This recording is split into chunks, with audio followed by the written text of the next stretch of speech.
All right. Welcome to everyone who's been able to join us so far. As you come in, please update us in the chat with your name, your preferred pronouns, where you work, and what union you represent, if you're in one for now.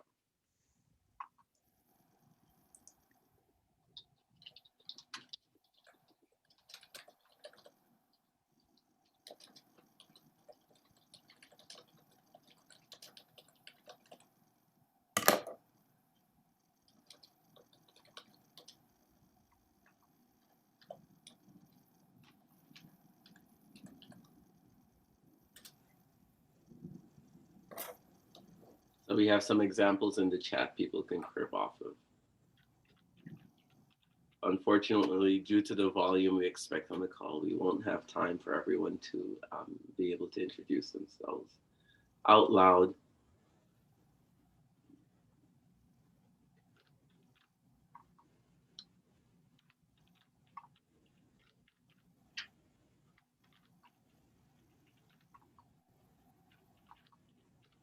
So as people trickle in, just a reminder to please introduce yourself in the chat using your name, your preferred pronouns, and your workplace, as well as union and union caucus if there is one.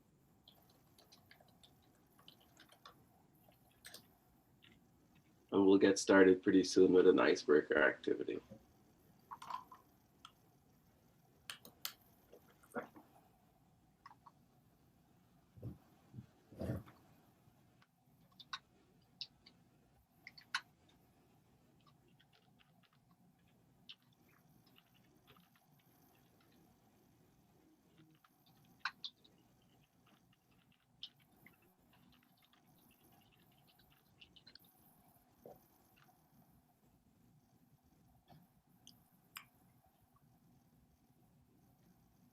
All right, so let's just give it a couple more minutes as people trickle in, and then we'll get started.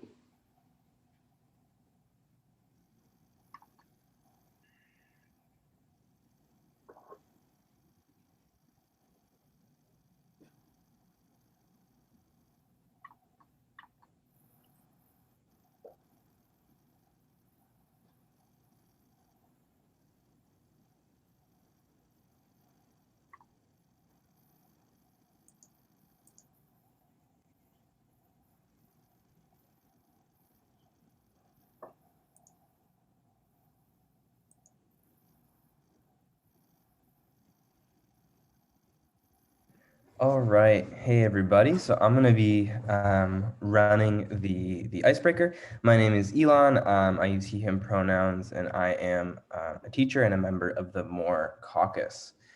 Thanks everybody for coming out on this beautiful, well, I guess it's not as beautiful as it's been, but on a nice Sunday afternoon. We're gonna be talking about taxing the rich. We're gonna be talking about austerity, and we're gonna be talking about worker power. But as a way to just kind of set the stage, we thought we'd play this Kahoot, and this is very teachery, so you know there's teachers in the coalition. And I know some of you have played this before, but it's kind of like a Jeopardy game, just to get us thinking about taxing the rich and sort of the state of our economy. So what you need to do to play, you can either go to www.kahoot.it, and then you should see automatically a page that asks you to enter a PIN, or there's the Kahoot app, which you can download. And wonderful, I see some folks are already making their way in. So we'll wait a couple minutes for you to make your way over to Kahoot, and then we'll play. It'll take about, 6 minutes to actually play the game, and we'll eventually have a winner. Share my audio so you can all hear the very strange music that I put in the background, which I actually really love.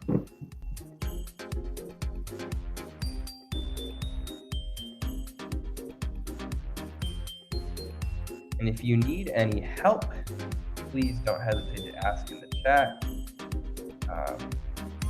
As folks are coming in, also, please do continue to let us know your pronouns, your affiliations in the chat has so many.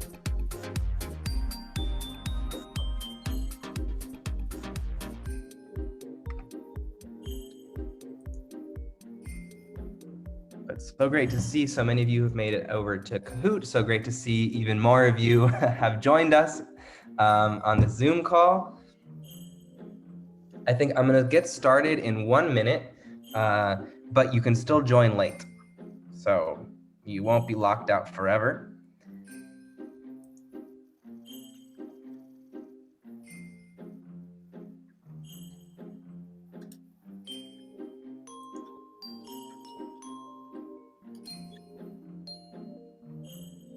The pin goes, so after you go to the website or open up the app, the first thing you see should be a dialog box asking for the pin. Okay, with that said, I want to get started so we can move on to the rest, but the pin is still going to be in the bottom right corner of the screen, so it's not too late to join. You should see there are, wherever you're playing, you should see 4 options.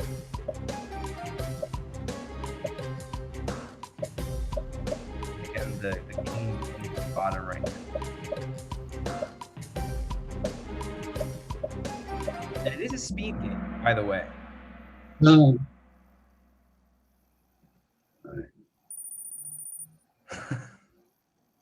Crazy, so late.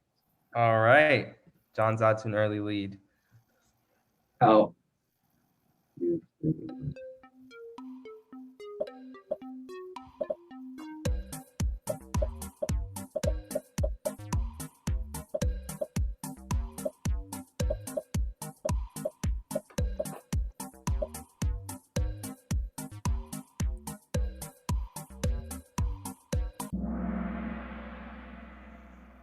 The tough one.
All right, I realized I should have and could have been doing this the whole time, but I'll start reading the questions aloud for people who are going back and forth. The people making $780,000 a year pay less in New York State taxes than a grocery store cashier, a social worker, a teacher, all of the above.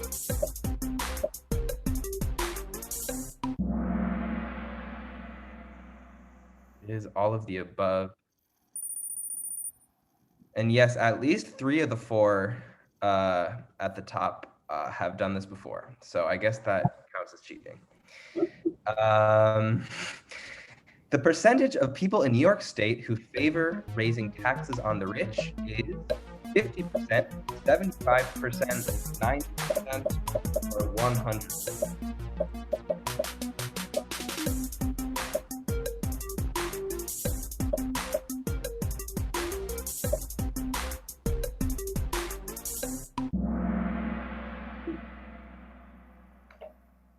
Oh, wow. I got that wrong, too. And Dan K, look at you. Number 7, true or false? If we raise taxes on the rich, many of them will leave New York State. True or false?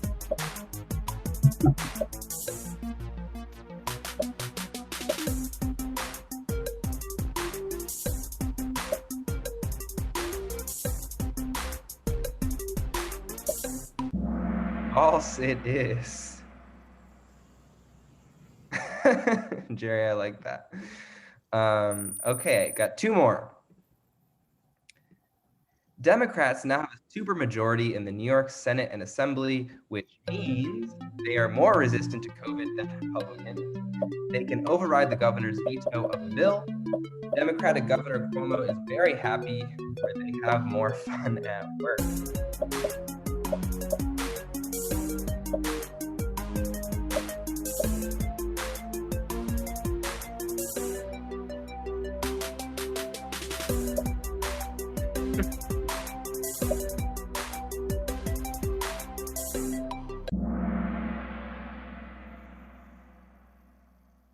All right. And our last question, last opportunity for glory. New Yorkers deserve fully funded public schools, free healthcare, a clean environment, and more. True or false?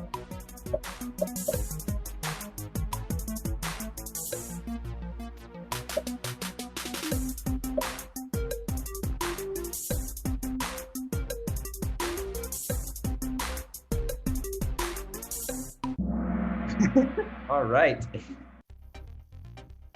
Who do we got?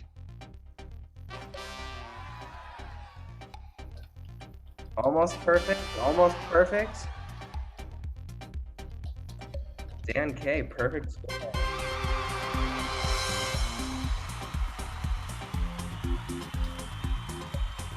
I'd just like to object. Dan works in the city council union. This is unfair. He works at the city council.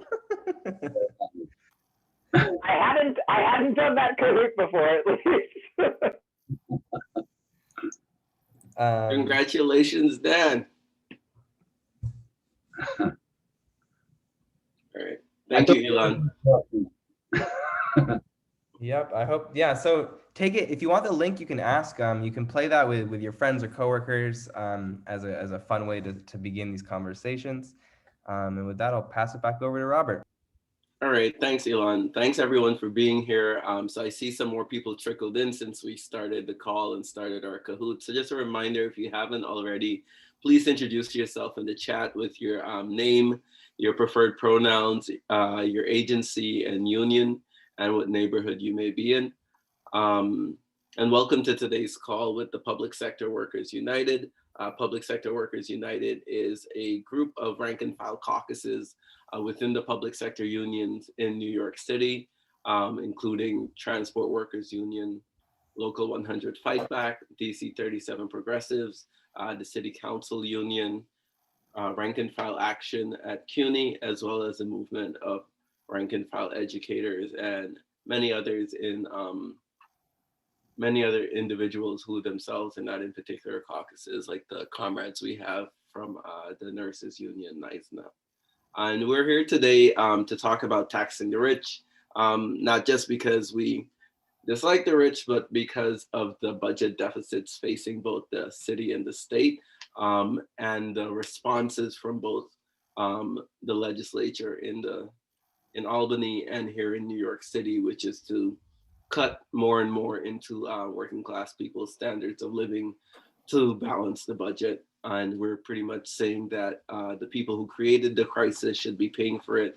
The people who've gotten richer and richer during the crisis should be paying for it. So for example, New York State faces a over $7 billion budget deficit.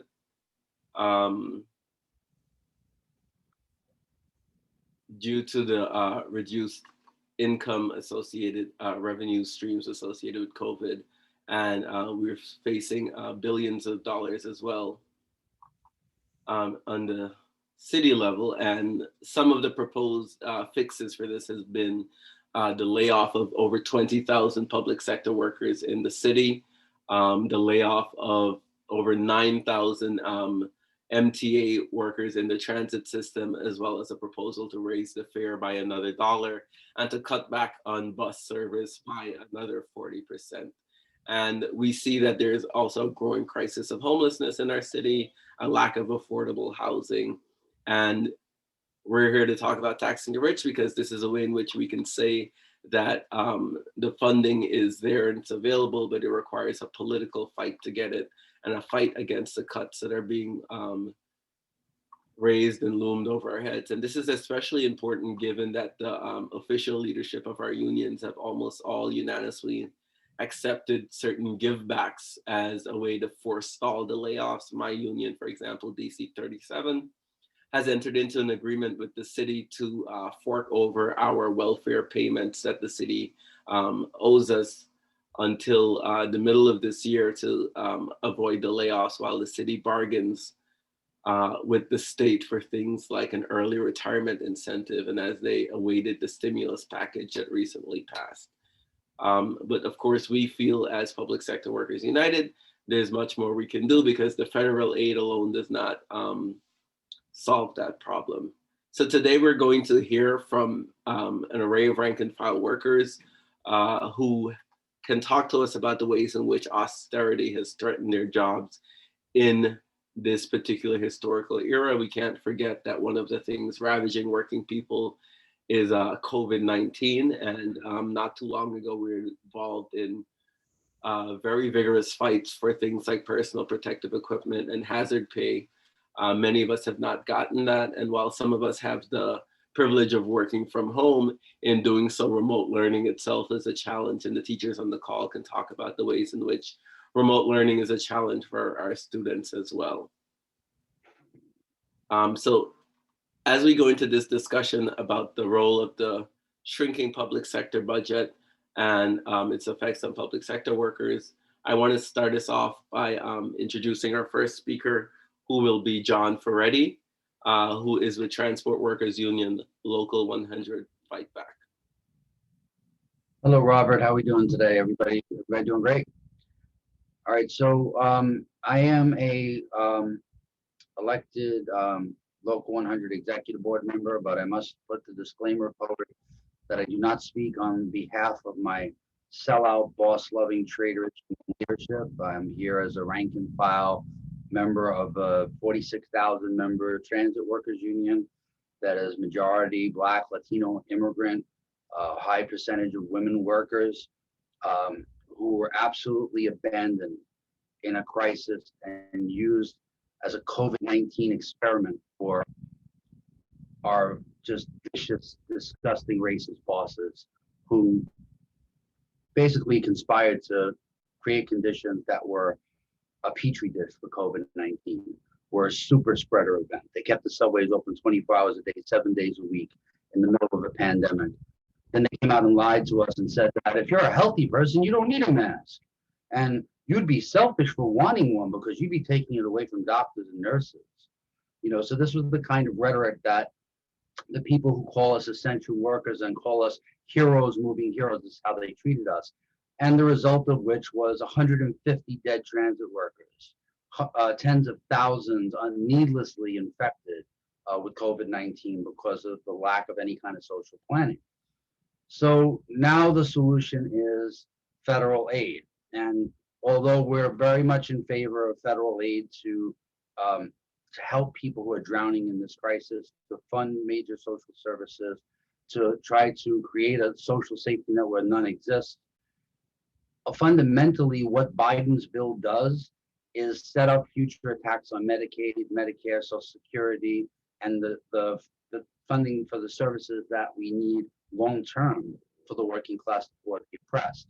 And it sets up a ticking time bomb that eventually poor and working class people will be forced to pay for if we do not do exactly what Robert was talking about, taxing the rich. You may think that transit workers are public employees, that we work for the government, we work for the city or the state. We don't. We work for Wall Street. We have $53 billion in debt to Wall Street parasites like Goldman Sachs and Chase Manhattan Bank and Citibank at 4% interest. And during this crisis, nobody said anything about the fact that every one of their payments was made on time. Every single one of those payments was made on time to people who pay no taxes, most of them in the city or state, the Jeff Bezos of the world, the Donald Trumps of the world. So, you know, in terms of talking about what it means for transit workers and transit riders, it means that the transit system becomes a hellscape. It becomes a violent place. It becomes an antisocial place. It becomes a place where all of the problems of society are dumped on. And because the mental health and drug and alcohol abuse treatment, a lot of these centers have been so gutted by Governor Cuomo and de Blasio and other capitalist politicians, they become a revolving door. The police department is invisible, nowhere to be seen. They're sleeping in our crew rooms, hiding out, and trying to punish the poor and the working class for daring to complain and daring to say, "Don't kill us, please don't kill us." And so they basically engage in their blue strike, their blue flu, working class people. So, you know, when we say tax the rich, it's not about you know, morally right, it's about survival. It's about in this period without massive escalations of the taxes, tax burden being shared by those who benefit most in this society. And fundamentally, I'm a revolutionary socialist, I'm a Trotskyist. I think we need to end billionaires. I think we need to end the rich. I think we need to end the boss class, and that their very future existence is a very real threat to the future existence of humanity. And so I'm here today, why we engage in trying to build this public sector workers united coalition, is to begin to share our own stories and begin to see the similarities between the conditions we face and our class interests. And having workers' voices heard is a very big step in the right direction. And I look forward to hearing the stories of other co-workers and building this struggle together. Thank you, John. So next we're going to hear from one of our comrades in the nurses union. I just wanted to let folk know that after we hear from the public sector workers and get a brief presentation on the tax storage legislation that's currently in Albany, we'll have about 20 minutes for discussion where folk can chime in with their thoughts and comments about what's happening in their workplaces and their communities as well. So next up we have Sean Petty, who's with the New York State Nurses Association. Sean, would you like to introduce yourself? Sure, yeah.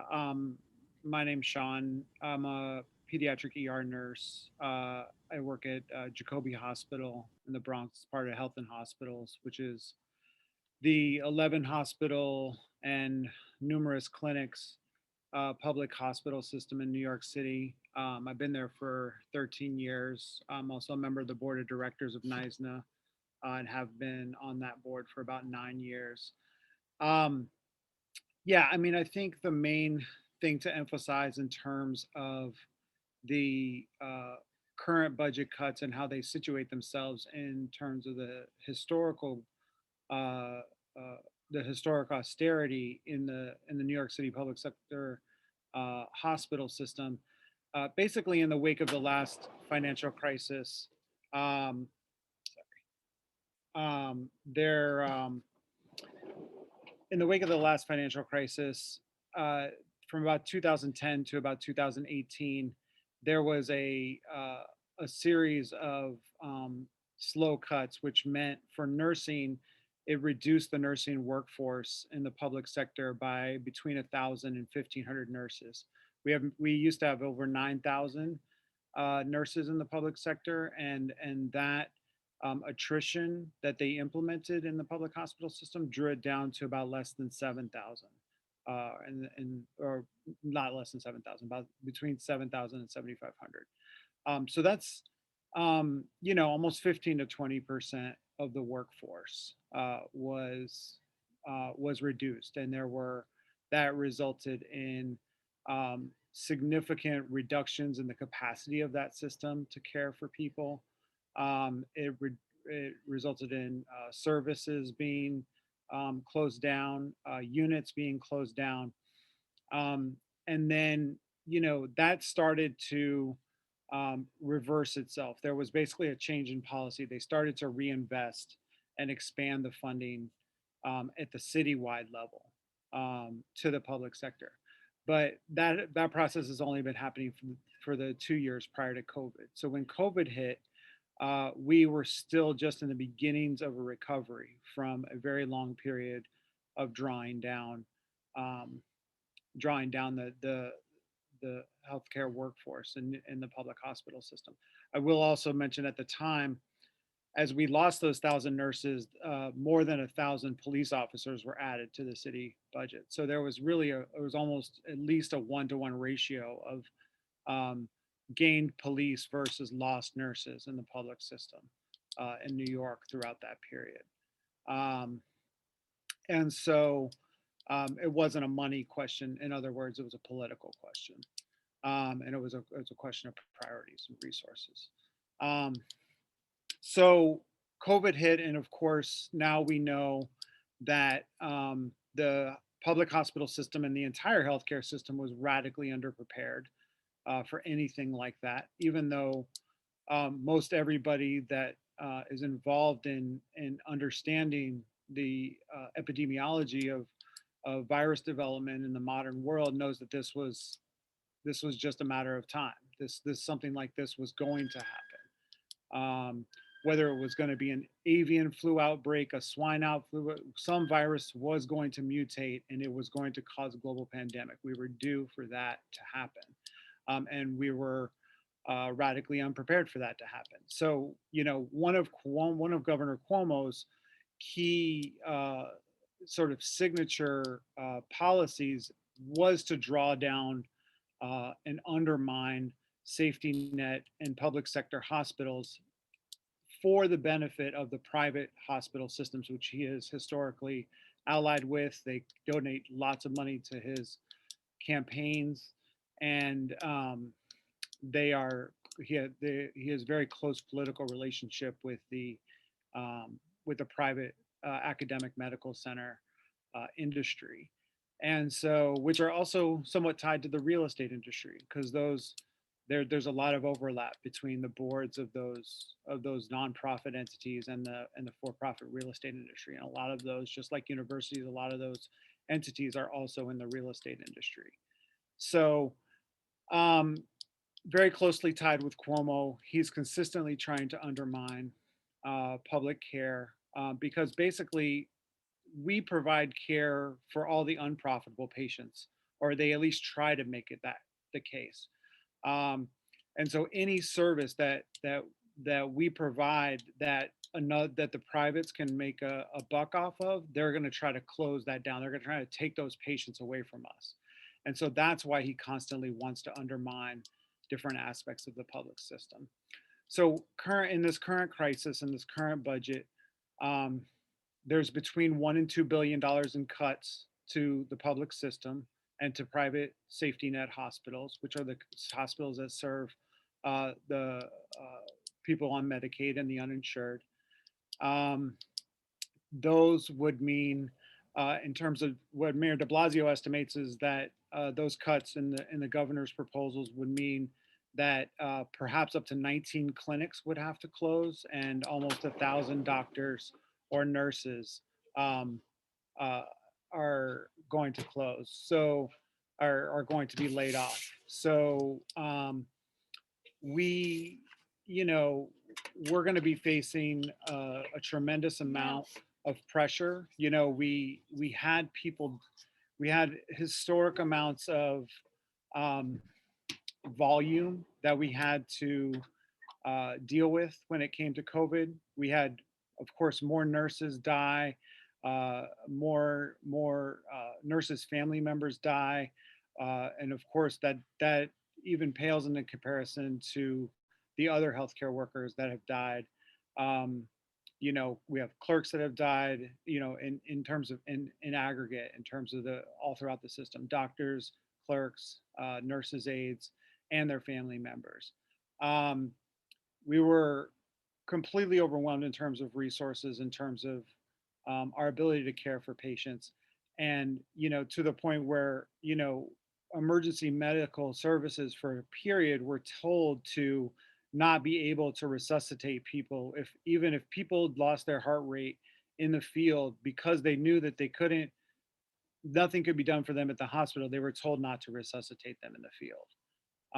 So that was happening for a solid 2 months in March and April. That was the extent the capacity limitations in the richest country, in the richest city in the richest country in the history of the world.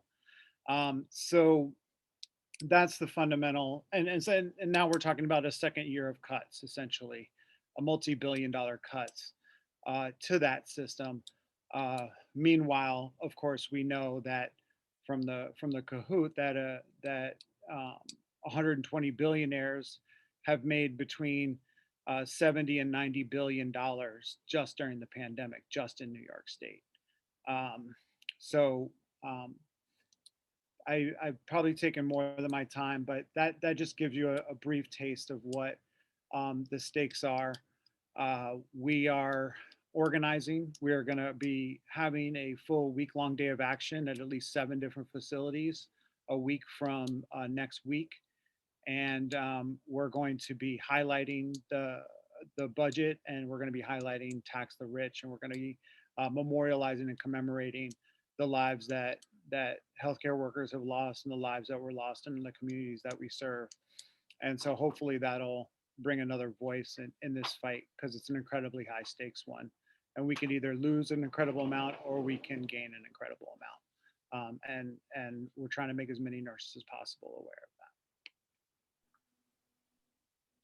Thank you, Sean. Incredibly important report from the front lines. So we heard from John in transit, Sean in healthcare, and I think healthcare is, of course, as people have pointed out in the chat, one of the crucial areas we think our government would be putting money into in the middle of a global health pandemic. Instead, cuts are being levied there as well. And as Sean pointed out, our governor is close pals with the people who make money off of healthcare. So thank you for that report back. So we're going to pivot now to talk about the education field. And we're first going to hear about K-12 public ed. And we have Mary Maddox, who is a public school teacher with us. Mary, you have the floor.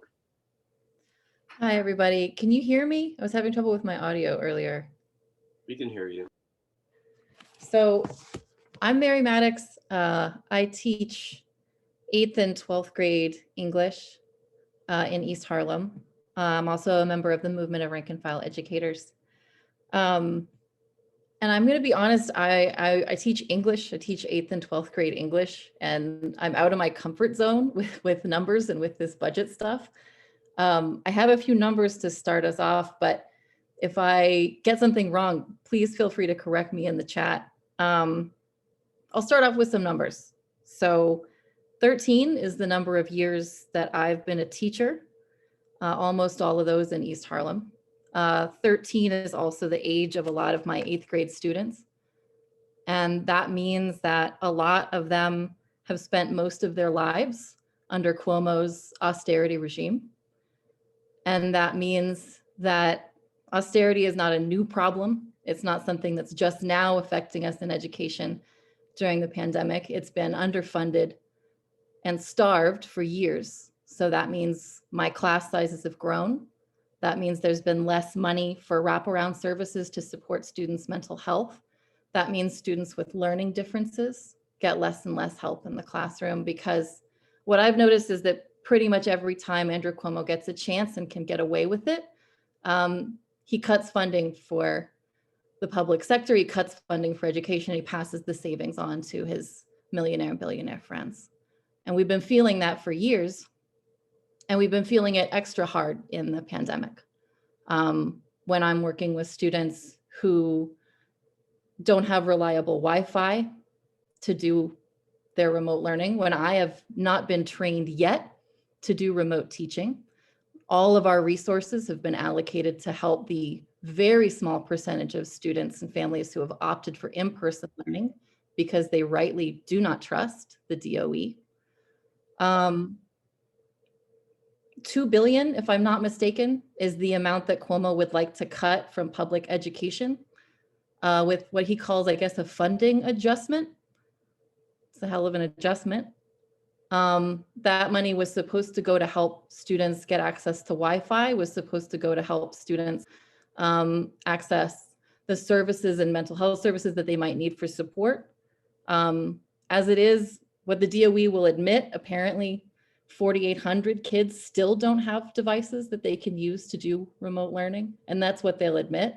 We suspect that it's higher. A lot of them have DOE iPads, and those are infamously broken, don't work, or don't work well for remote learning.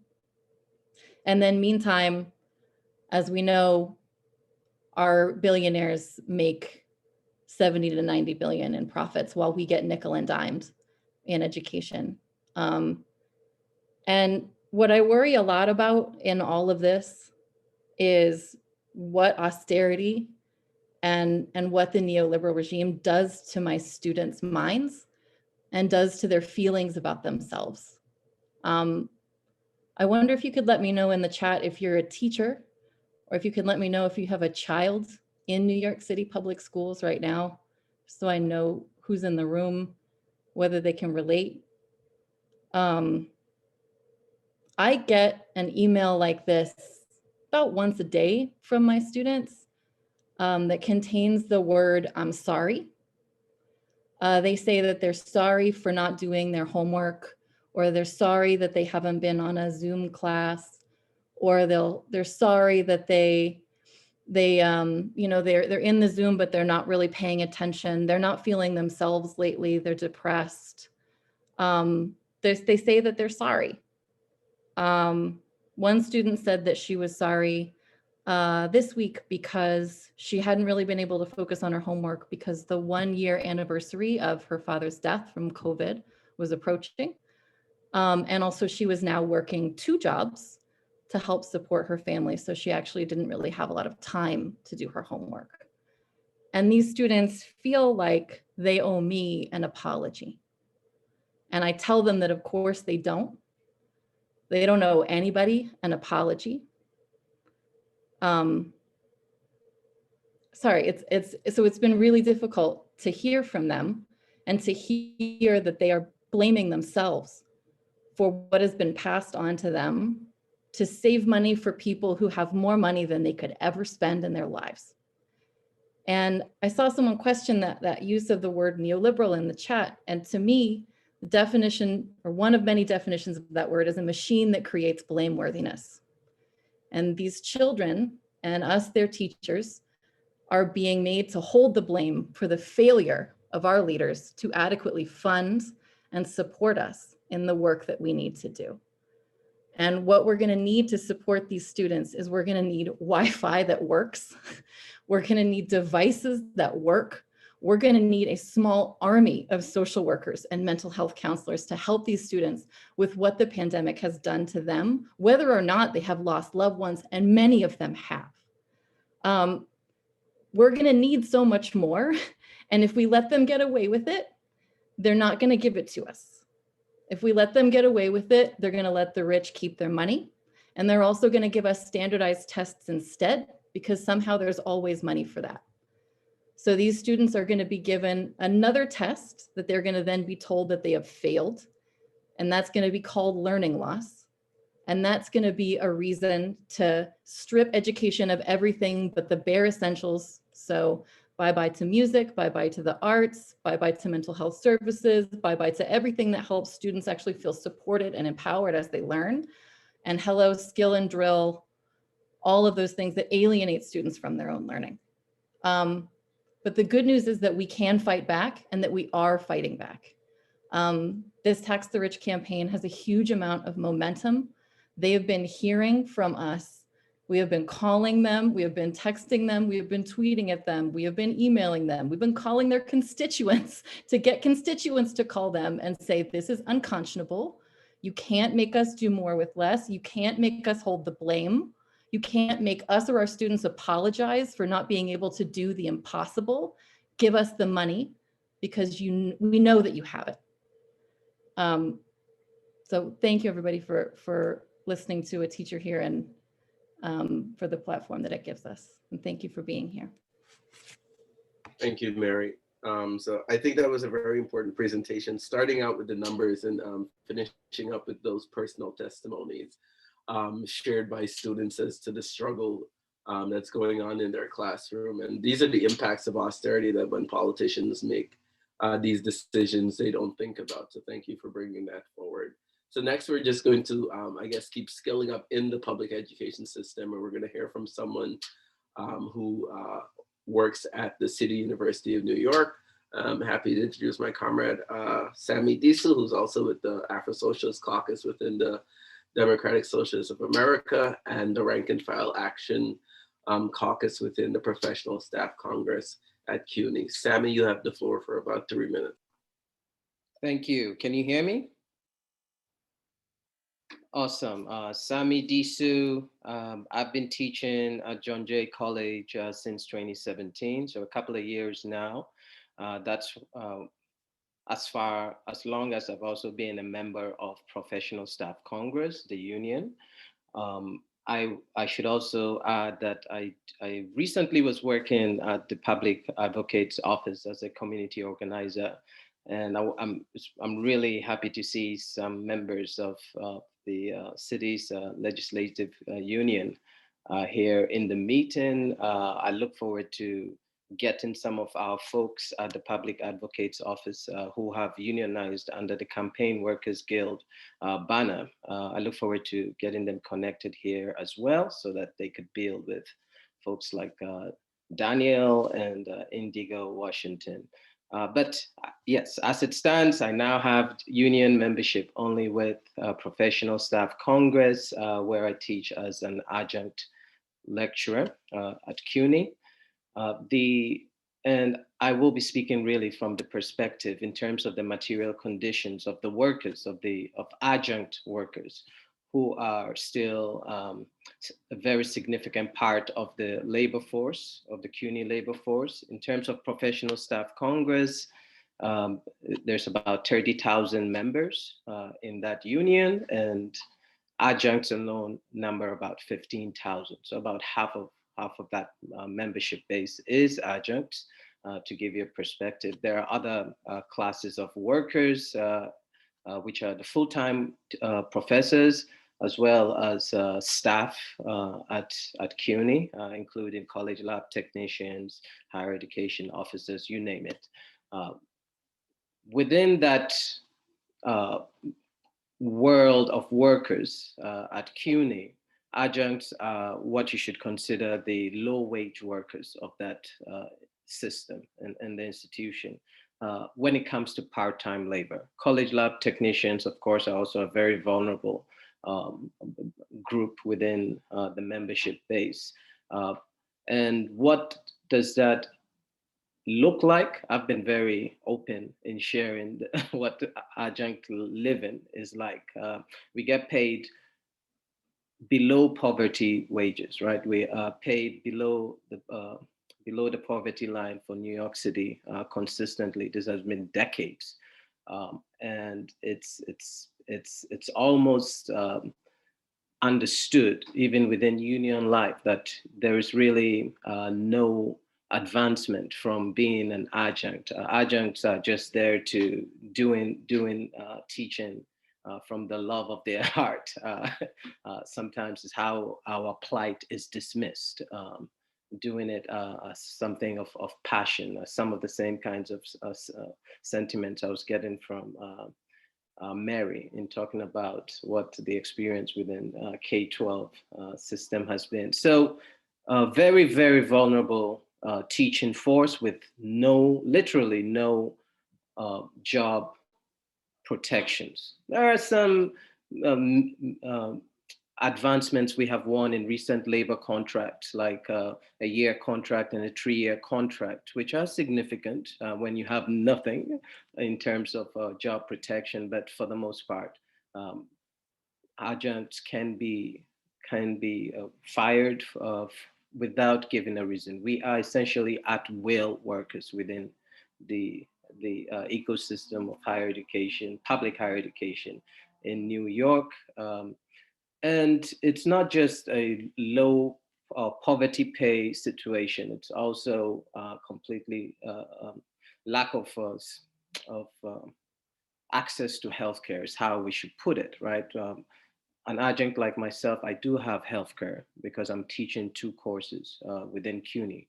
But if you should fall under 2 courses for any reason, and this is a better situation now in just the last 2 years.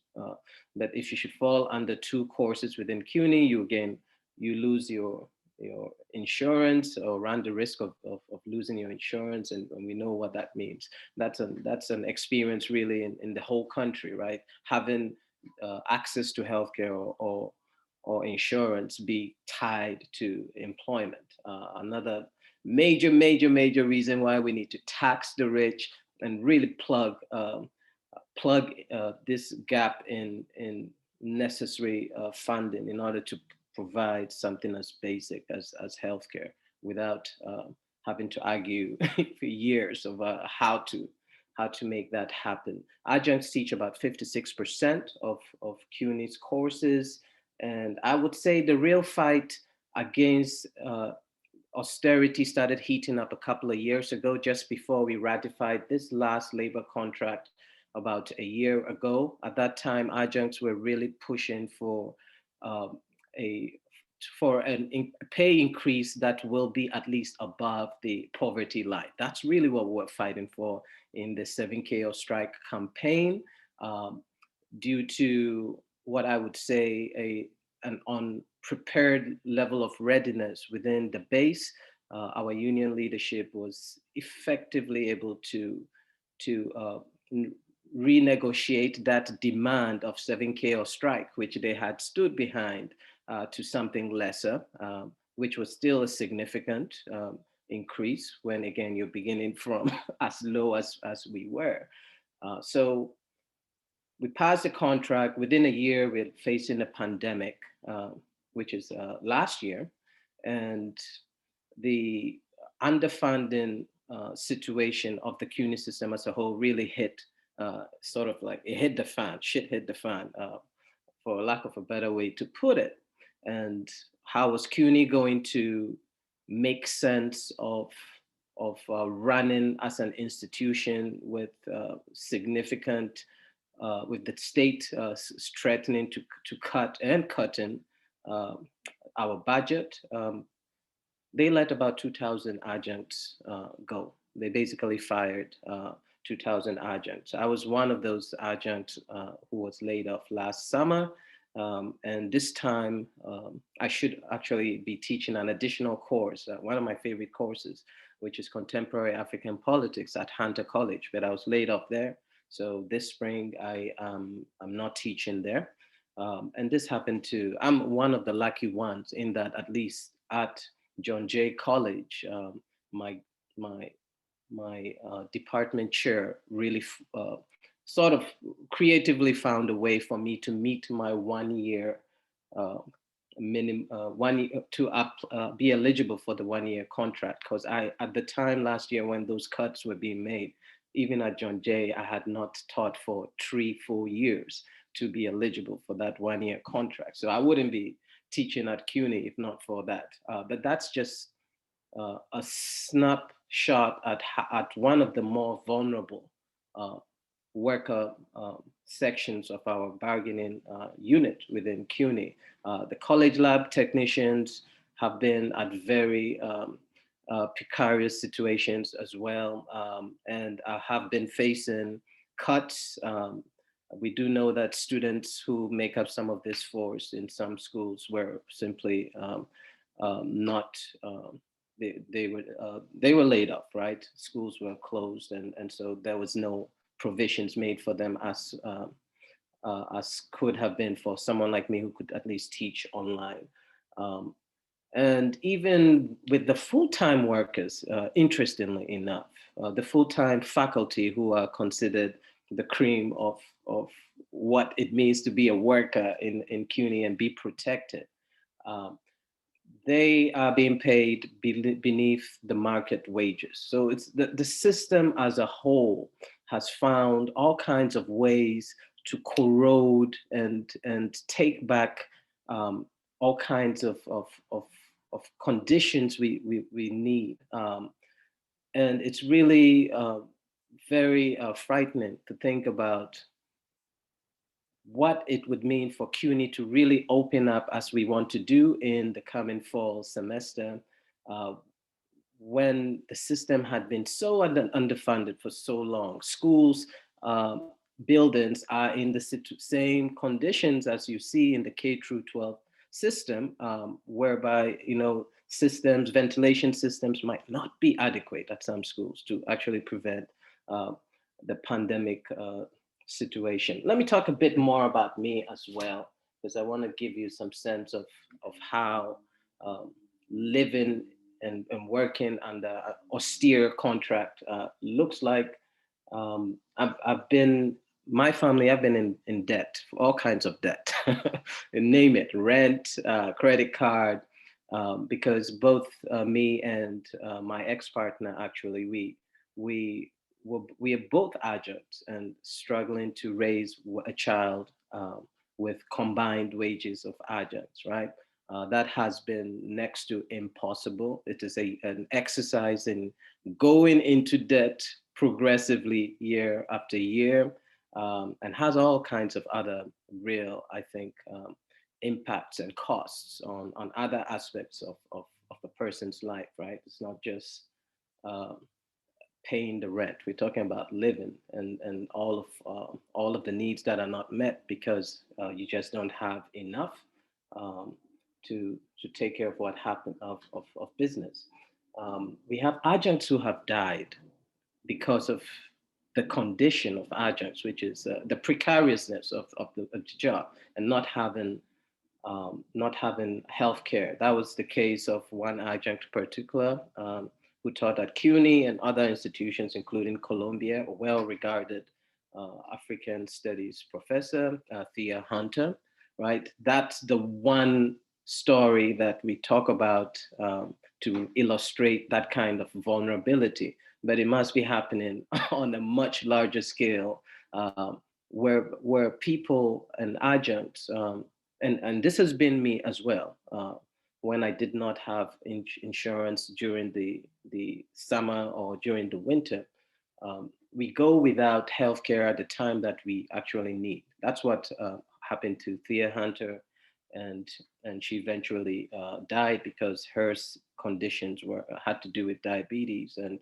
and going without care when you need it, though that's the kind of condition that will literally kill you. I'm sure there's a lot more of that misery happen that's just not being recorded and spoken about. If there's one more thing I'll leave you with before my time is up, is taxing the rich. This issue, this campaign, taxing the rich, is one really we've been talking about at CUNY for a long time. Before we even with previous contracts, when we're talking about fighting to raise adjunct pay to 7,000 per course, which is closer towards meeting the poverty line if you have a full-time load. All of those issues were, that discussion was still related to the need to bring in enough monies sustainably to make that happen, right? We were arguing with board of trustees at CUNY at that point, trying to get them to request a more appropriate budget for CUNY. Over time, we've even cut them out and we're going straight to legislators. We now have a new deal for CUNY package we're pushing for. All of these things are not going to really, these conversations won't be transformed to the next level unless if we have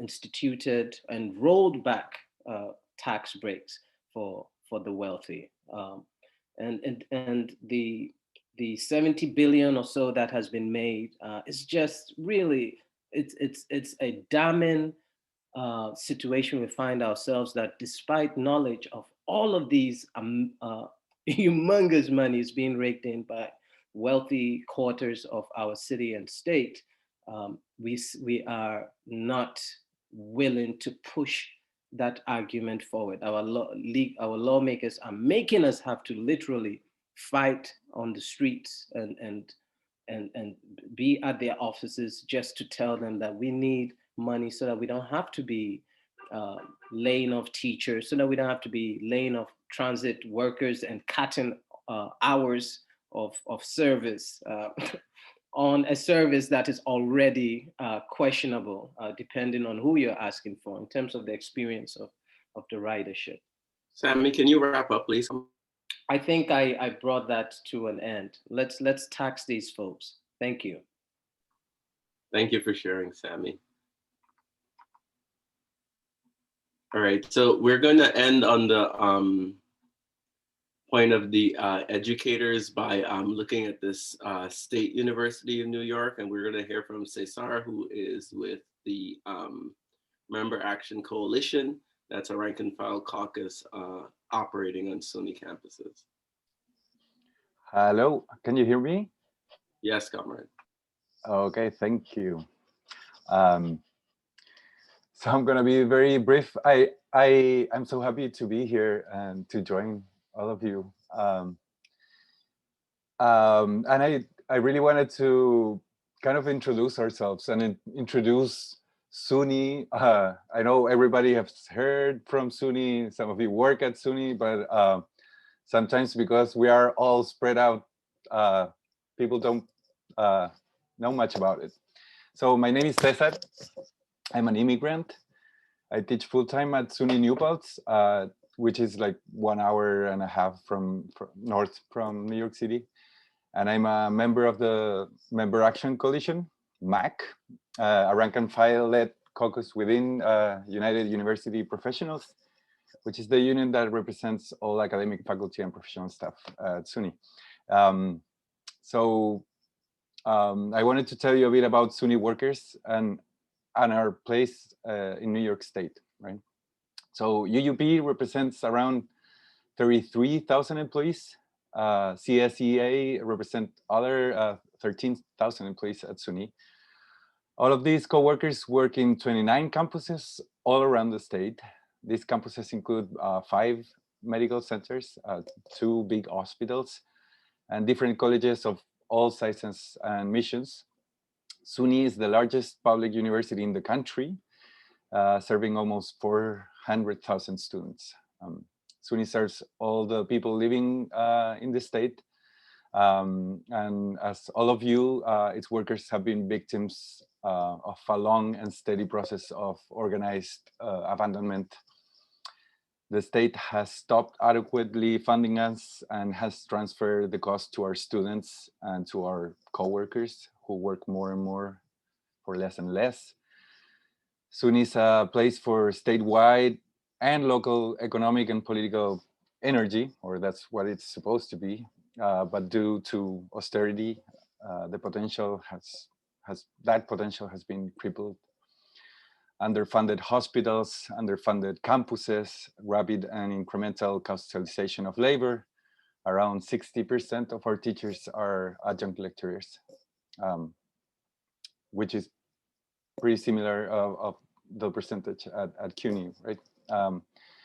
Tuition hikes, big salaries for administrators, and our security apparatuses. All the police campuses get quite a big budget. And in spite being the largest higher education union in the country, UUP leadership has demonstrated time and again a distrust in rank and file power. With a state that wants to say it has the large university system for New Yorkers across the territory without putting a penny. Campuses are following the mandate of creditors, infrastructure either rots due to abandonment or becomes just a poster to hide the neglect. So sometimes you get like very nice buildings. You just have to go around the building and see what's going on.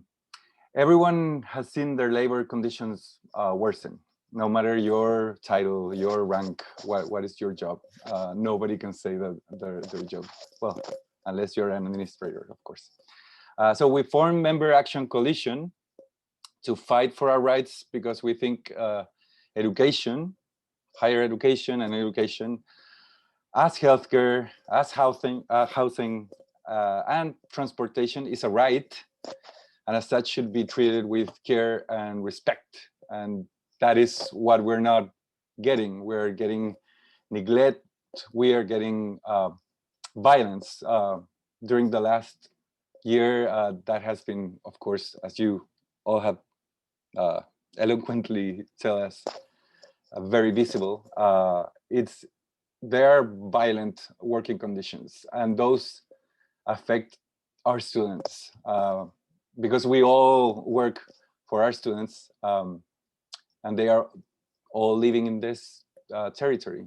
So we all deserve much better because our students and New Yorkers deserve better. And we're super thrilled as MAC to be working with you and to put all our energies all across New York in 29 campuses to unleash our power. We have the power. And so we need to tax the rich, get your help, and provide our force to raise rank and file consciousness, workers' consciousness, to stand together, identify the ways and the people who are neglecting us, who are neglecting our students. So thank you for inviting us, letting us join you, and we're here, to fight with you. Thank you. Thank you, César. And thank you to the previous speakers before, especially those who gave us the updates about education. We're going to pivot a little bit to talk about another field in the public sector. We're going to hear from a comrade who works with who's represented by DC 37 and is the co-chair of the DC 37 Progressives Caucus, Natasha. Hi, everybody. Thank you so much. If you've ever seen me speak at anything before, I get very nervous, so I am reading from something that I wrote, so bear with me. I'm a rank and file member of DC 37 Local 1070, which is court, county, and Department of Probation employees. I'm an employee of the New York State Unified Court System, which means my employer is New York State. There's about 20,000 employees in the whole state of the New York State Unified Court System. We were completely up and running through March 16th of 2020, around 4 p.m. Governor Cuomo informed us that the court system would be suspending all non-essential functions. And within a few weeks of that, I can't remember exactly when, Governor Cuomo assumed emergency powers, and including the power to change the state budget over the course of the year. The impact of that was immediate for my coworkers and I. Before a single dollar of tax revenue was lost, the governor made sweeping, lasting, and impactful cuts to the court system budget, including suspending, this was extremely unpopular, our collectively bargained 2% raises. The governor further directed the state court system to make a cut of $300 million, or 10% of the operating budget, between September and October of last year. The whole state court system, which sees literally hundreds of thousands of cases every week, is only cost $3 billion fully funded, which is actually kind of amazing to think about. As mentioned, the raises were frozen, a hiring freeze was implemented. To date, the court system has 10% fewer employees than it did at this time last year, and that number is vastly dropping. I didn't calculate any of these numbers myself. The chief judge, Janet DeFiore, who was appointed by Governor Cuomo several years ago, she does weekly addresses on Monday, and all of this information is coming from the state court's own website. I would be remiss not to mention the human impacts of all this. At my particular work site, we stayed very much open and extremely busy through the end of the day on March 16th, 2020. Within several weeks of non-essential functions being suspended, I am like the only social worker I know who's a non-essential worker. We found out that 2 of the judges in my building had died of coronavirus. Countless of my coworkers got sick. People who didn't get sick had their jobs and lives turned upside down as the court system was kind of forced into the 21st century. I have a lot of coworkers who are right now working outside their titles, or have been moved to different work sites to complete tasks like literally scanning. I'm a 6-foot tall person, boxes that are files as tall as me. Someone has to scan those in because now we're on e-filing. Which was a pilot system that was created in 1996 that due to austerity has been underutilized. So when the shutdown happened, there was no way to file cases in many courts. In the fall of 2020, there were 2 reports that came out that had been commissioned by the Office of Court Administration that I think draw a lot of connections between austerity, racism, and privatization. The first was by Jed Johnson, who had been advisor to President Obama. He was appointed the special advisor to equal justice in the New York State courts, and I really recommend reading his report. It's remarkable. But he writes very early on in the report, this, which I think is just incredible. I quote, "In one form or another, multiple interviewees of this report from all perspectives still complain about an under-resourced, overburdened New York State court system, the dehumanizing effect it has on litigants, and the disparate impact of all this on people of color. Housing, family, civil, and criminal courts of New York City in particular continue to be faced with extremely high volumes of cases, fewer resources to hear those cases, in aging facilities. Over and over, we hear about the dehumanizing and demeaning cattle call culture in these high volume courts. At the same time, the majority of civil or criminal litigants in the housing, family, and civil and criminal court systems are people of color. The sad picture that emerges is, in effect, a second-class system of justice for people of color in New York State." He later finishes his report by saying that unless there is a major commitment from all 3 branches of the New York State government, that this problem will only get worse and not better. That's something that we know. That's why we're here talking about taxing the rich. Later on this summer, another report came out called a report from the Committee to Reimagine the Future of New York State Courts. That's on the court's website too. This report suggested, among other things, the expansion of the quote court navigator unquote program, where the Office of Court Administration, who funds the New York State Unified Court System, pays nonprofits to help people navigate the court. Every courthouse has a help center that's staffed by unionized state employees. Understaffed certainly because of austerity, but resources could just as easily be allocated there. There are certain tasks that only direct employees of the state court system are even able to do, so it really makes the most sense to keep those tasks done by the state employees. It will very likely come as no surprise that the roles that are privatized out, such as court navigator roles, are frequently roles that were civil service titles that are held by the court's lowest paid employees and represent one of the only avenues for Black and brown people without law degrees to get into the state court system, which is a pretty good job, despite everything I'm telling you about it right now. Another disturbing suggestion of this report was that the court system start training and licensing social workers to represent in limited scope certain litigants in housing and family court appearances. We know exactly what litigants they're talking about and what types of proceedings are being suggested. It's unconscionable for the states to suggest that anyone in any sort of court proceeding doesn't need to be represented by an attorney. It's also outrageous that would further stratify the legal representation received by people who do not have private counsel in New York State, as though it weren't stratified enough already. And you only need to check out the Instagram pages of some large court-based nonprofits, social medias, to see that they're waiting in the rings, ready for this program and ready for the money they'll make doing this. Some of them even had people on the committees that made this report. There's already really pronounced examples of privatization in the court system, such as community courts, which are run by nonprofits in partnership with the New York State court system. They're staffed by a mixture of union represented state employees and non-union lesser paid nonprofit employees whose employer receives the bulk of their funding from the Office of Court Administration, who also funds the New York State Unified Court System. A quick glance around any courthouse, you will notice that the public-facing court employees skew Black and brown, working class, and older. Nonprofits know.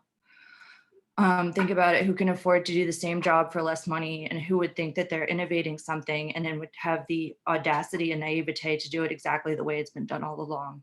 We all know. Sorry, I get so nervous. The proposed state court budget for this coming year, which will be April 1st, is $2.36 billion, which is the austerity budget we had to take this past year. This is the budget with the 10% cut. So I don't know how it would accommodate this year's contractual raise or last year's, or the hiring freeze, because it's not even like you can fill people, because if it's an essential role, it's a straight hiring freeze. Nobody comes in.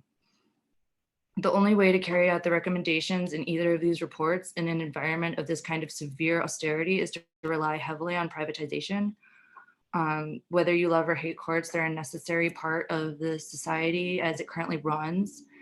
And whether this is an individual's work site or a system that you have to utilize at this juncture in your life, we all really, really benefit from a well-functioning, fully funded court system. And we could easily have that by taxing the rich, easily. Thank you so much.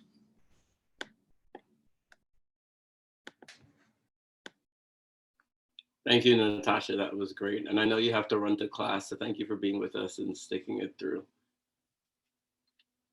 That's my co-chair, y'all. All right, so we're gonna wrap up this section by hearing from our last speaker, certainly not least, who is with the City Council Union. I'm sorry, I actually have a very specific introduction for you, Ndigo, before you get on. I want to make sure I get through it before Dan beats me.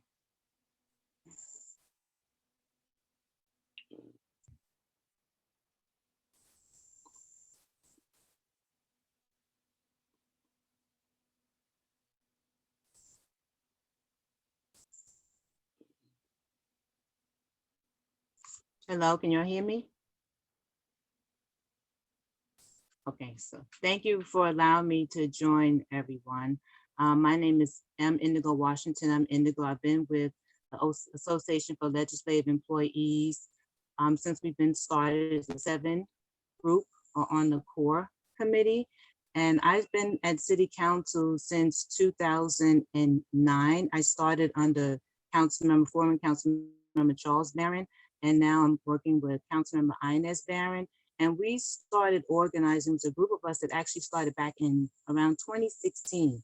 And we came together particularly because, for those who may not remember, there was a time when the City Council was looking to get a pay raise. So that included all of the city offices, you know, including the borough presidents. And so they were looking to get an increase from 112,000 up to 148,000.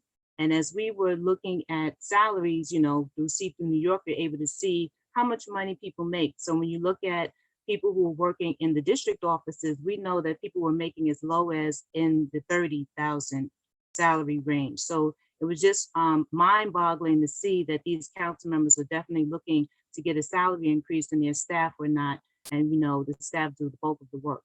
So with that, we started, a group of us came together, and in 2017, 2018, we were able to get some, you know, modest salary increases under the different speakers. We were able to get a cost of living increase adjustment between both the council member offices as well as the speaker offices.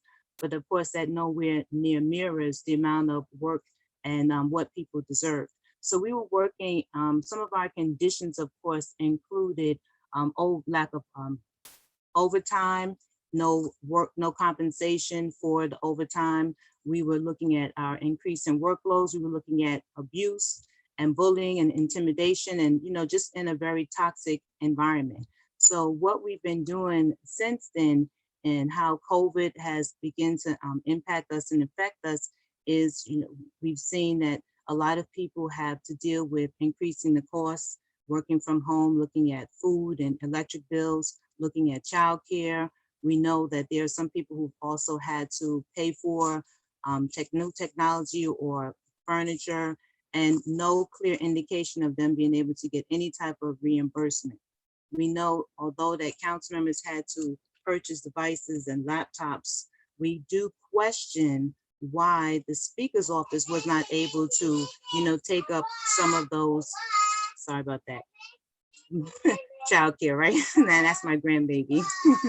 Why they were not able to take up some of those costs, right? I'm sorry, hold on.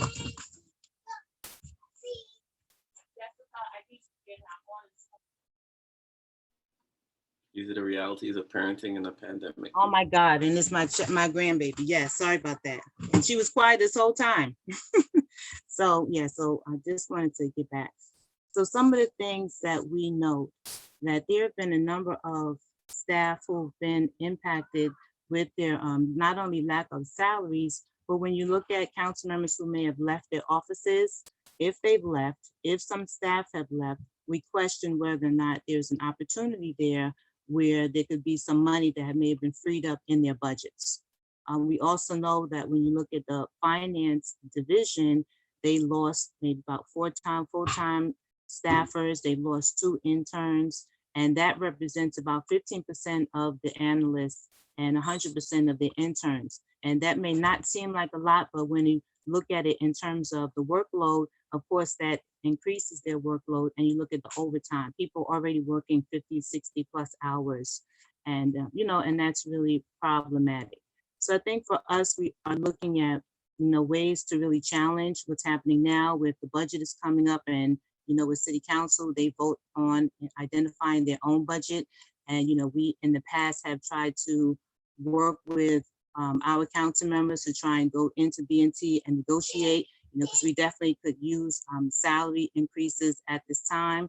And we know that we've heard from different staff, both in the finance division, as well as those in our council offices, that we've been told there aren't going to be any salary increases whatsoever. And that becomes problematic too, because there are a number of people, whereas you may not get a salary increase, you do know that you're also, able to get bonuses. And we know that that may not happen at this time. So, a lot of people have been under a number of stress.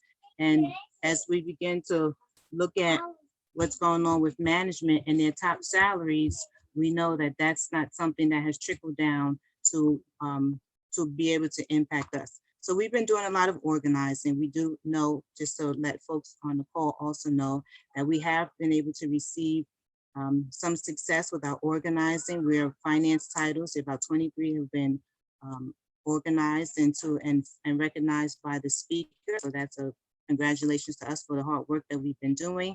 We're in discussions now with the speaker to try and get about 400 council member aides recognized. Part of our campaign and organizing with this union was getting a sign-on letter from the majority of our council members to show that they definitely support the union. And that was, that was a very, that was a lot of work, but it was important for us to be able to show that to the speaker. And we are working on having an op-ed that will be released soon, and continue to look for support from our unions here. And I just want to say on behalf of the group too, taxing the rich is something that we definitely need to look at and see happen nowadays. When you think about it, one of the numbers I found was that 2,800 billionaires exist in this world. So we're like, wow, that's astronomical. 2,800 in this world. So why is it that we can't find the money to be able to take care of workers and the workforce? And be in a position to deal with how we have worked in the midst of COVID with a lot of stress, with the lack of support. And, so hopefully we can definitely as a group push this forward. So I look forward to working with my colleagues. And I just wanted to also add that Councilmember Barron, being the chair of the Committee on Higher Education, has been pushing and trying to support the adjunct employees. For those who are on the call, she has definitely been that type of person to say we should have definitely not have any more tuition increases. And thank you for your time and for allowing us to participate in this event. Thank you, Ndigo. And thank you to all of the previous speakers as well. We heard from an array of public sector workers working for both the city and the state in different fields, ranging from healthcare to transit to the courts and education. So we're going to wrap up this section now by hearing very briefly about the legislation that's actually pending in Albany to tax the rich. And we're going to get a brief presentation of those 6 bills. Ilan?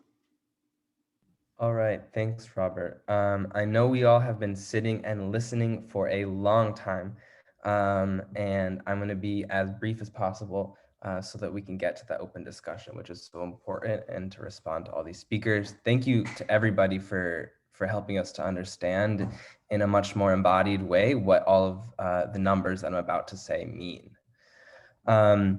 So as some folks have said, we are projected, and also I want to name that there are people on this call who know this information much better than me, and so if there are questions, perhaps others will be able to answer.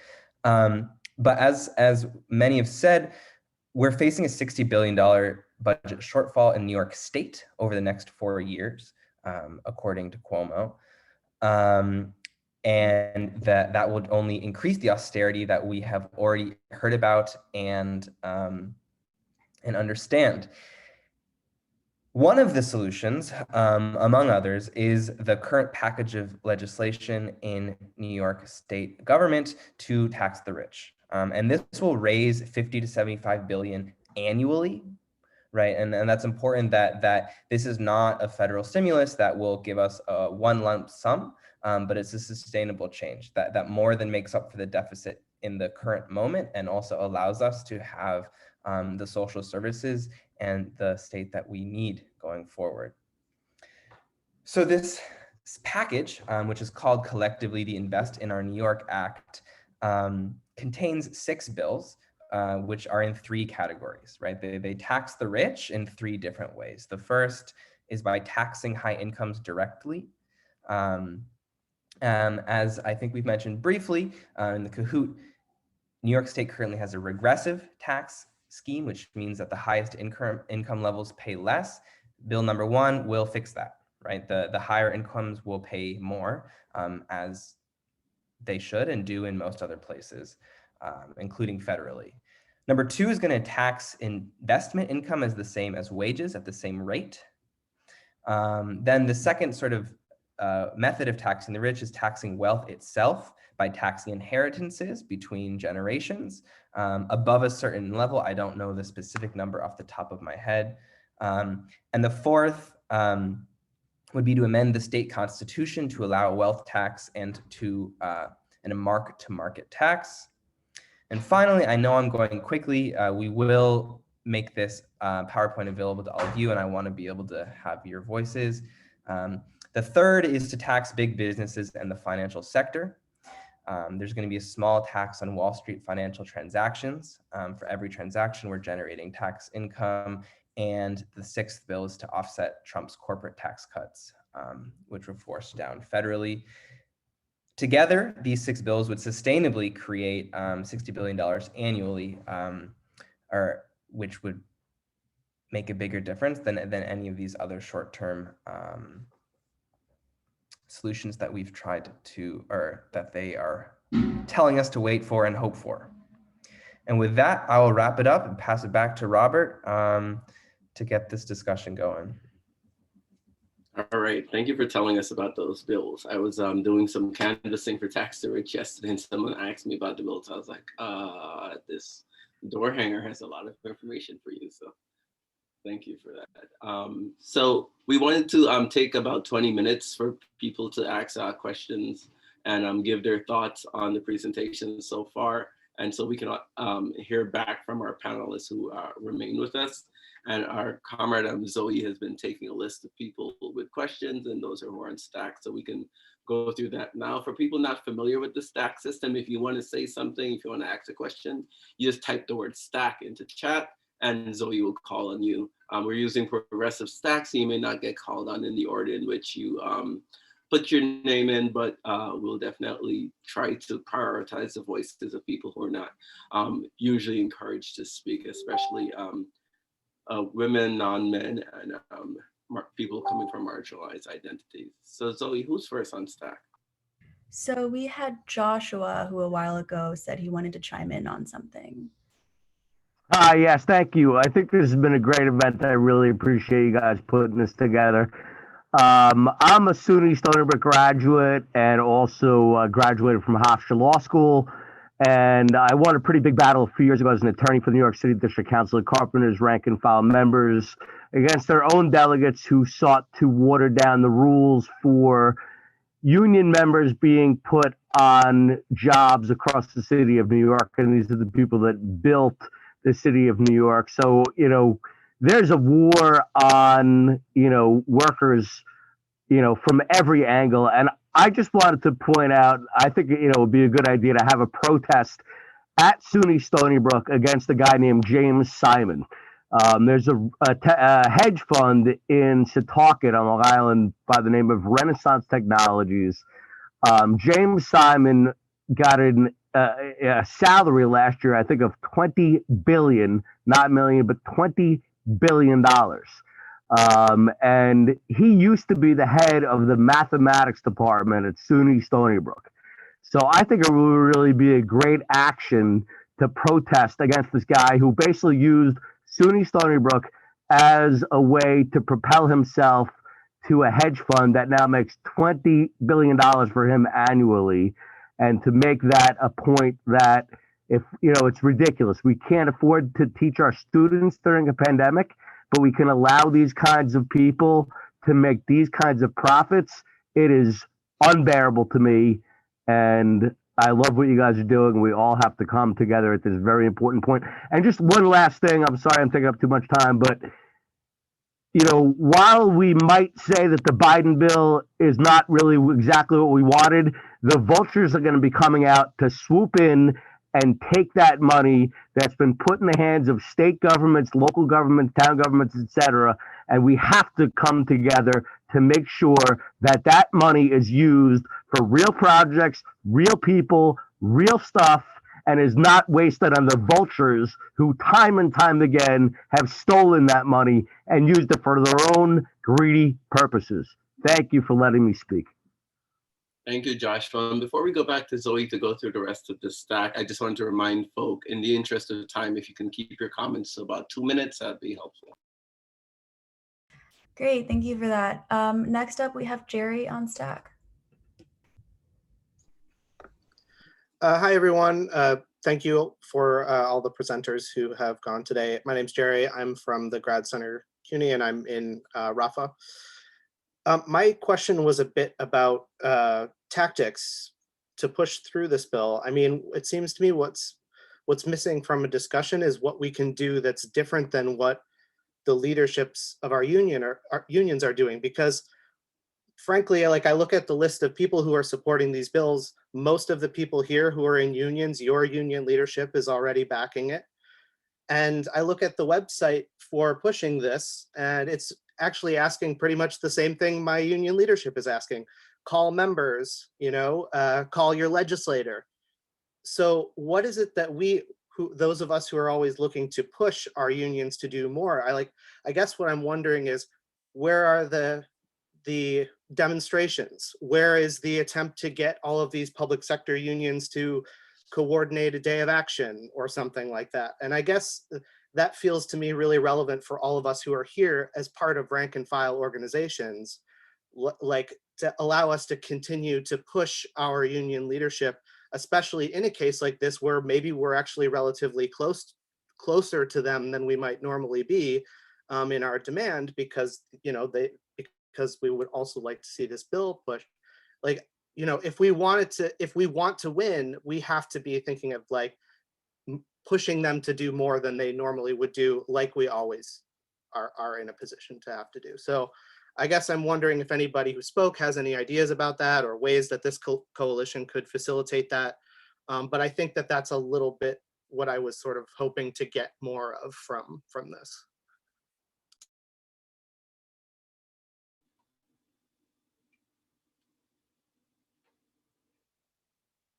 Zoe, who's next?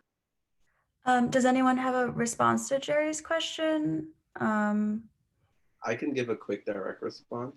Yeah, I think that'd be great, because I'm also curious. All right. So I've been in touch with some of the people from the Tax the Rich campaign, and they were hoping to plan a day of action sometime soon, because as some of us know, this budget thing we're talking about is actually going to be decided sometime in this month.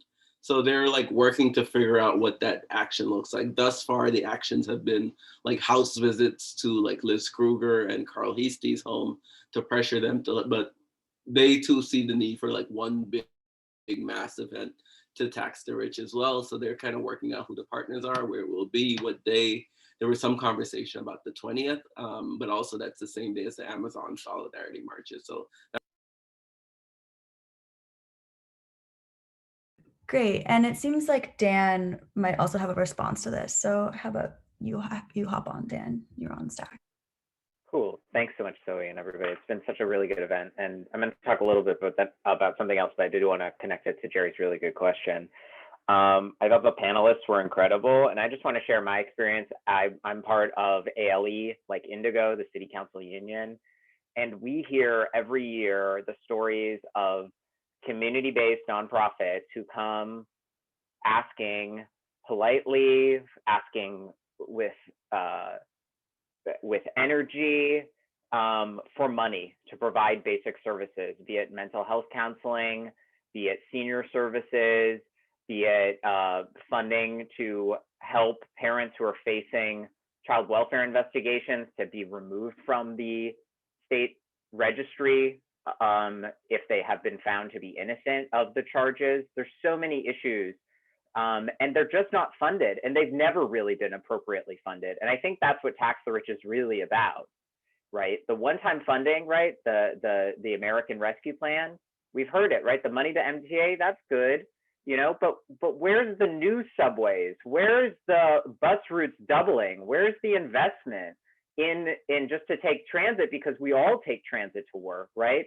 That's what Tax the Rich is really about. It's getting out of this austerity mindset and into one that's actually investing in public resources and the public. And I think that's something that we're going to have to keep building our power around as workers. I also want to kind of just uplift. Natasha was talking about attrition in a really wonderful way. You know, that most of the city is now subject to a 3 out, 1 in attrition policy.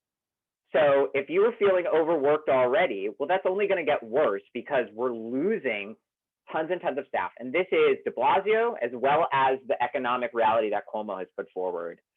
That is a huge problem, right? And I think this kind of, I'm going to finish on Jerry's point, right? Well, what should we be doing? I think we need a movement-based approach. And I think that's what Public Sector Workers United is all about. Please follow us on the page, right? Because we need to create a rank and file coalition that is strong and durable across our many issues and unite them, right? And I think taking this video back and sharing it with members to really hear these stories is incredibly important. These testimonies are what it really is like for the hundreds of thousands of public sector folks and our public sector adjacent friends, those contracted agency staff that are working in foster care, right? Trying to do that reunification case in foster care that's going to wind up delayed at family court because family court has not been given the resources it needs to work. That's what Natasha was talking about. Like, all of these things are interconnected. So I think we need a movement building approach from the rank and file. I think we should, you know, be putting forward direct actions. We should be putting forward more meetings like this to educate our members and make sure our members know. We should be challenging our leaderships when they're not doing enough. And by that, I mean, invest union resources into the campaign. It's very all well and good to say you endorse it and sign your name on the letter. But what we really need is union resources. That's our money that we've earned as workers in the unions. That money should be building rallies, right, of tens of thousands. I've seen the unions do it. I know they can. So that's what we should be pointing towards. Maybe think about doing a union resolution, being quite specific about what actions we need. And I'll say here, I'll end on this. We know that we're going to keep fighting together. And I think this is a really important step that we've taken amidst everything in the COVID pandemic for public sector workers to come together like this, right? And try to build that left flank that really is going to fight for the progressive and the sort of socialist vision of what we need. And that's not what we're getting from the trade union bureaucracy. It's not what we're getting from the Democratic Party. It's not like they're saying, oh, we're all going to rush to your defense and get you $50 million. If we build that and we take a really movement building and an organizing, person-to-person approach, I think in a year or so, we're going to be a very different place in a really strong position. And there's still going to be Democratic supermajorities come next budget cycle too. Great, thank you, Dan. So César also had something to say in regards to Jerry's question, and then we can return to our regular stack. Hi, thank you. Just like 2 words. I think it's the question, Jerry, and I think that like making the difference between ourselves, rank and file, and this union leaderships has to do with what happens if not. Like what is our rank and file gonna do if the state doesn't do it? Our unions are, saying they just don't touch that.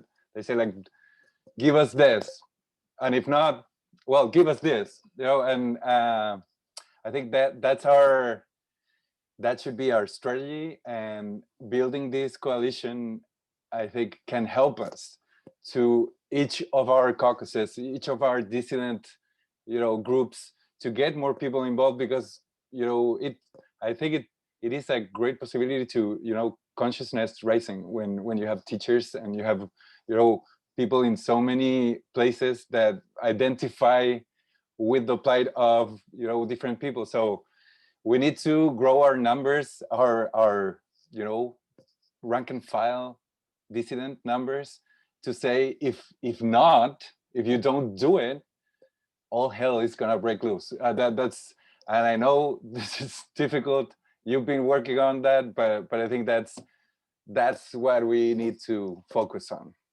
Thank you, sorry for. Thank you so much. Now we have John. Hey, so my answer is not relating to this question, and I noticed John Ferretti has his hand raised. John, is your hand by any chance a response to the union question? And if so, I'd be happy to defer to you for a moment. Yeah, and I look forward to hearing from you too. But yeah, I mean, just the response to the question of what concrete actions are we looking to build? I think, Robert's point about building a large action in the near future is important, but I think that we have to get out of our mind the idea that this leadership is ever going to get it, that the trade union leadership is ever going to get it. They are hopelessly pro-capitalist, boss lovers, and traders. They have blood on their hands. They stood by and watched while our members died, and they did nothing. And to César, I think César's points are very, very important. Like, we need to be educating workers about their own power and strength and their own agency and their own voices being heard. And that's why this is a very important step in the right direction, to have those voices heard. But, we need to be working together to sue the MTA, to sue other agencies, to begin to build united actions. There's so many different fronts on which we need to build action. But the major thing we got to break through is the idea that we can win victories, that we have the power to shut shit down. And, that's why the Black Lives Matter movement was so important. But if you see the limits of the gains and the reforms that the Black Lives Matter movement made, despite, protests that rocked the world, really what's missing from that is the resources and the class power of the working class being behind that and seeing themselves united in that struggle. So, I don't think there are any easy shortcuts, but fundamentally the rescue is not coming. And the people who are in this room are some of the voices that need to be organizing the kind of struggle that can make the bosses fear us and bend them to our will. Because if that doesn't happen, we're all in trouble. I'll leave it there. I don't have all the answers. I wish I did. John, do you want to hop on? Awesome, thanks. So first of all, I want to highlight, Zoe, what you put in the chat. There've been a lot of messages since, so I'd scroll down, but basically about how the broader social progress aspect of unions has completely faded away. And so I think part of the answer is we just need to resurrect that spirit. Easier said than done, of course. But I actually have a question more than anything for the PSC folks who are here and Mac as well. I'm curious, how have budget cuts and austerity impacted students? I saw Sami mention tuition. So tuition, I think, is the obvious one, but are there other ways where the mission of social mobility has been undermined by austerity? And that could be for Sami or anyone. I see Angelis is in the chat. Anyone else who's here from PSC? Yes, I'd like to bring in Angelis or Boyda. Please go for it.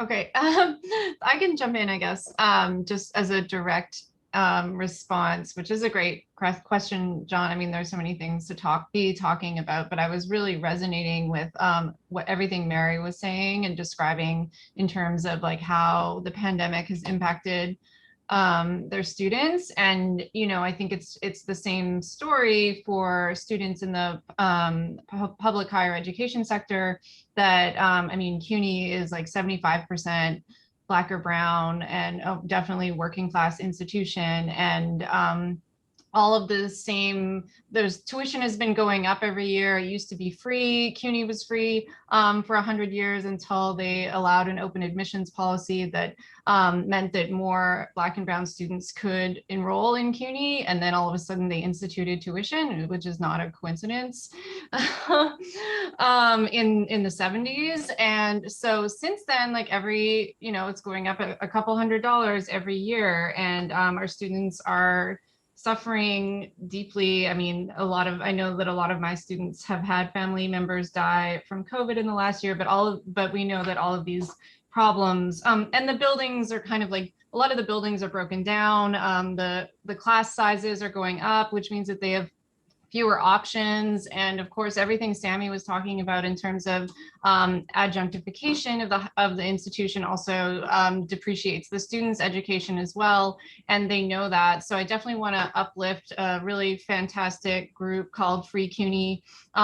You can look them up on social media, and they do excellent organizing of CUNY students. They're actually starting to talk about a tuition strike for the fall semester. There's actually a petition I can throw in the chat about that you can sign to show solidarity with them. So, and they, you know, they do a lot of mutual aid work as well, and just really sort of raise awareness and have, I mean, I feel like there are many more things I could be saying if I had sort of put together some notes on this beforehand. But yeah, they have open organizing meetings on Fridays every 5 to 7 p.m. And in fact, I think in some ways, Rafa, like I view them as kind of a model, a really inspiring model for how even Rafa has done organizing and can do organizing around this system of austerity.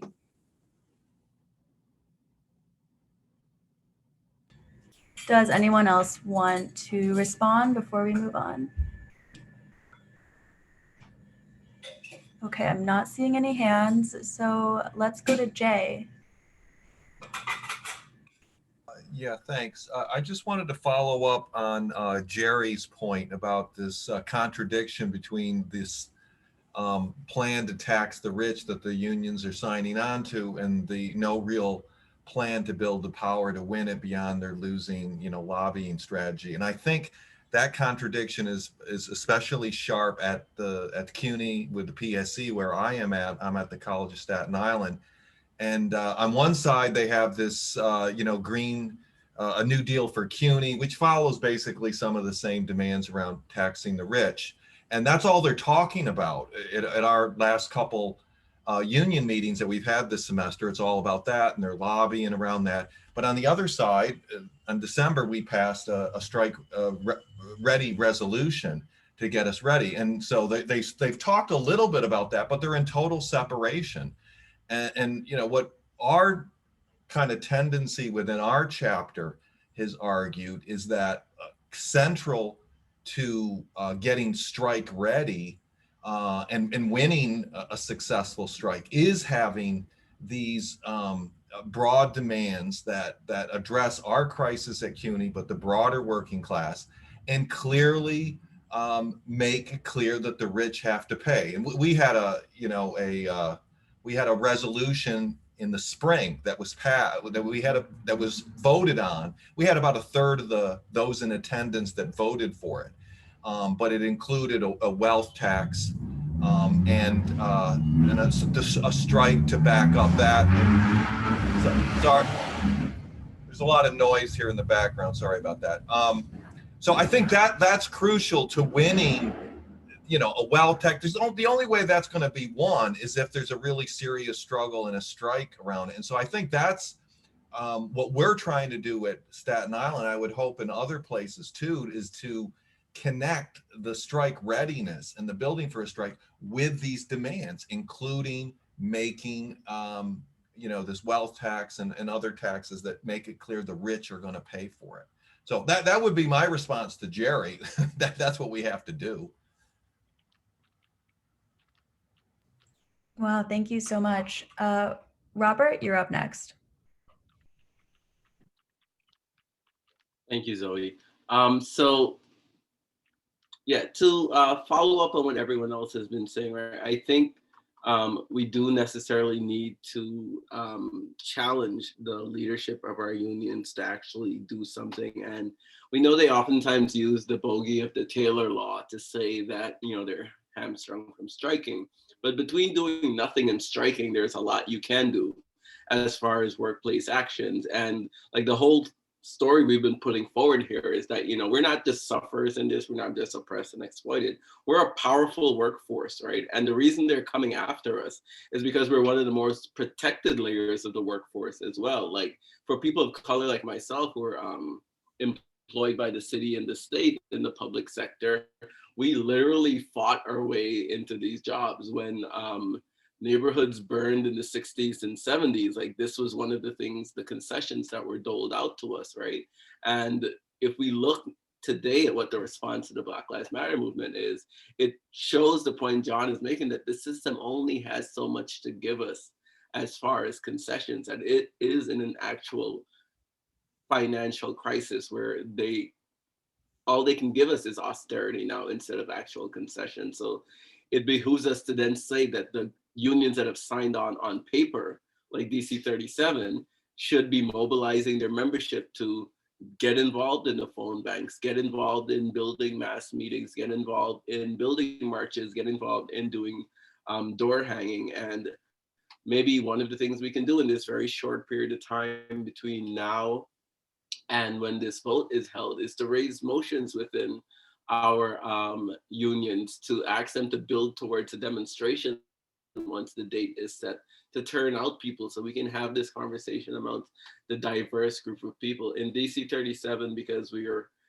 a coalition of very many locals, and because we work in so many different agencies, historically we've used the slogan, "We are here," and then highlighted all the different jobs we do. Well, we're also here, right, from the state, from the city. And just imagine if we all got like 10 coworkers to come out with us to one of these marches, it would be sending a very powerful statement. And, you know, that's one of the things we're going to end talking about, the different steps we can take going forward. So I really would hope that people are feeling this renewed sense of power that we do have, in addition to the death by 1,000 cuts being laid upon.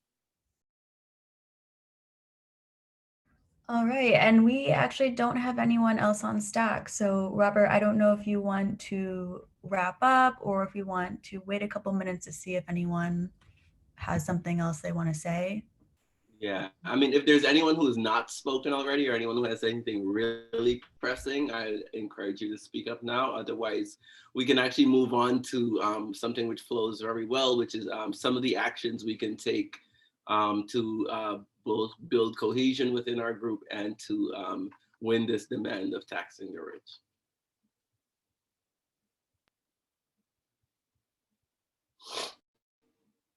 So one of the things we'll be doing, you know, as far as the building cohesion, is that we'll be having a happy hour, a social, where we, you know, don't just talk about the trials and tribulations of work, but we talk about how we cope with those things as well. And we were intended to do that on this call. It didn't work out as such. And we'll do that at the next Public Sector Workers United call. But I'm sorry, you can put the solidarity actions back up. So the first thing you can do is to follow the different rank and file caucuses involved in doing this work on social media, to stay in touch with them, get different updates, because there are times where they need us and we need them, right? If they have like an acute workplace action happening at CUNY, for example, CUNY people don't just need CUNY people to show up for them, we can show up with each other. I think Tom, who's on this call, for example, they did a teach-in outside of the president of Brooklyn College's house this summer, and I was like one of the guest people there as someone from DC 37 and someone involved in the Black Lives Matter movement. So we can definitely take that one step to get involved with everyone. And we'll send this follow-up information to everyone who registered to the call as well. So don't worry about like frantically putting all this into your phone at this time. All right. So our next step is that if anyone has an active petition at their workplace, then you can share those around and we'll get them signed to show that there is solidarity amongst public sector workers. And we're hoping next weekend, either on Saturday or Sunday, to be decided to do a door hanging section for Tax the Rich. I did one on Saturday and it was really fun. I mean, I was by myself, but I'm a loner, so don't count me. Just imagine how much more fun it'll be with other people around. And I was like, even though I was late, I was able to achieve a 69%, no pun intended, level of completion on the door hangers I did. And I did it within a very compact set of blocks in Carl Heastie's district in the Bronx. And I don't know if I'd never actually been to this district before. I've heard of it. It's like where Black West Indian people live in the Bronx, and it was a mostly residential area. So it was really great to like experience the neighborhood. Mostly you just talk to people.